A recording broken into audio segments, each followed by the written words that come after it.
Whenever I see Charot lang, practice lang si Tonado pa. Dahil malapit na naman nga ang holiday season. Oo, malapit na yan. Mga ilang tulog na lang. Kita mo, nagbibilang na ulit tayo. Labasan na naman ng Graham dessert. So, ito na, unahan na natin. Gagawa tayo today nung medyo kakaiba naman. So, gagamit tayo dito ng cheese, 160 grams. Alam nyo na yan.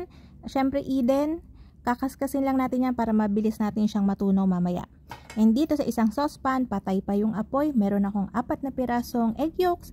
Lagyan natin yan ng 1/4 cup ng cornstarch. Haluin. Para hindi tayo masyadong dry, lalagyan natin yan ng kaunting gatas mula dun sa 365 ml o 1 1/2 cup natin. Bali, fresh milk yung ginagamit ko dito kasi mas maganda yon. And then dito naglagay lang ako ng 1 cup ng sugar and 1 teaspoon ng salt. Haluin ulit natin yan and then i-add na natin yung rest ng ating gatas. Kung walang fresh milk, pwede rin naman ang evaporated milk. So pagkatapos yan, haluin lang natin yan hanggang sa matunaw na, wala nang buo-buo. Pagkatapos tsaka natin bubuksan yung apoy to medium low.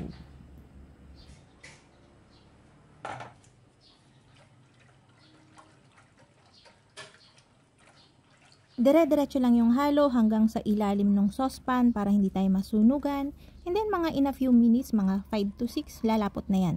After nun, para hindi nga tayo masunugan, patayin nyo ulit yung apoy. Mag-a-add tayo dito ng 1/2 cup ng butter. And then 2 teaspoon ng vanilla extract. Emol ko syempre yung ginagamit ko dahil promise pag natikman nyo to, ang sarap-sarap. Lalong babango yung mga ginagawa nyong pastries.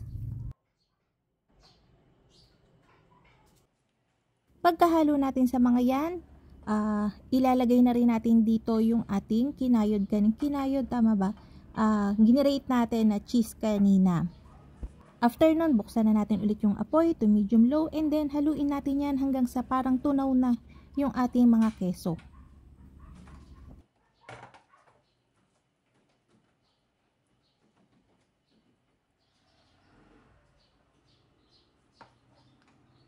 Isalin sa isang bowl and then para mabilis na siyang lumamig kasi hindi na ako makapag-intay, tanghalian na namin.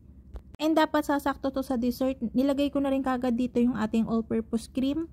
Chilled na to, haluin natin yan and then ibabalik ko to sa ref hanggang mag-set. Mga 1 oras o hanggang 2 oras.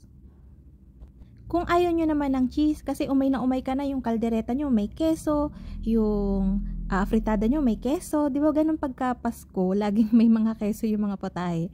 Pag nauumay ka na doon, pwede mo namang i-infuse itong custard natin ng avocado, ng mango, ng strawberries, ng Oreo, para maiba naman, di ba? Pero ito, keso talaga yung ginagamit ko. After a few hours, mga 2 oras sa ref, ganito na yung texture niyan. Medyo mainit-init pa siya din, pero carry na yan, katalo na yan. Pag gumagawa ako ng Graham, lagi ko siyang binabasa. Lalong-lalo na kapag ganito, buo-buo pa siya, crackers pa siya. Binabasa ko talaga yon sa gatas para mas malambot and mas malasa. Pero kung di mo naman bet yun, okay lang naman. Kaya lang mas matagal mo siyang i-rest sa fridge bago mo siya makain. Kasi hindi pa nagsiset, hindi pa na-absorb ng mga crackers yung ating custard. Pero ito, mabilis na to, mga 1 oras lang to, pwede mo na kagad tong lantakan. So ayun, magle-layer lang tayo ng ating Graham custard para mas masarap. Nag-layer na rin ako dyan ng grated cheese. Konti lang naman para hindi naman masyadong nakakaumay. So yun, mga 3 layer to. And sa huli, pwede mo naman tong lagyan na lang din ng keso sa ibabaw at Graham para hindi na matrabaho. Pero para naman maganda-ganda yung presentation natin, iniba ko na.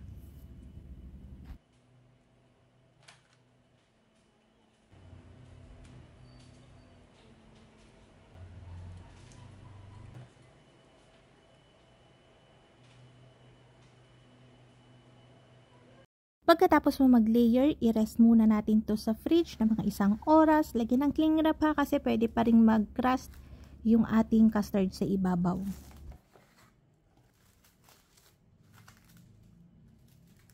And ito na, kainan time na. Pero bago yon, gusto ko muna siyang artehan ng very light.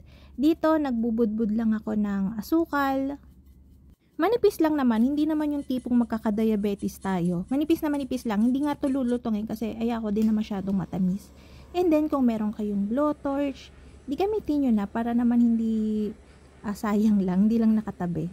So ayan, Papadaanan lang natin yan. Kasi mas masarap to. Lalasa rin siyang caramel kasi sa ibabaw. Added flavor na din.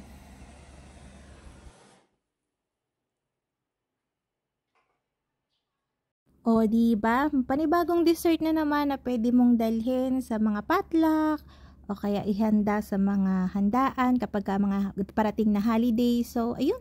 Pwede mo rin naman tong ilagay sa mga small tab kung gusto mo siyang ipang negosyo, diba? Tapos adjust ka na lang kung gusto mo medyo makamura.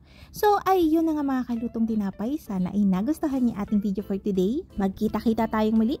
Ito pong muli ang lutong tinapay. Bye-bye!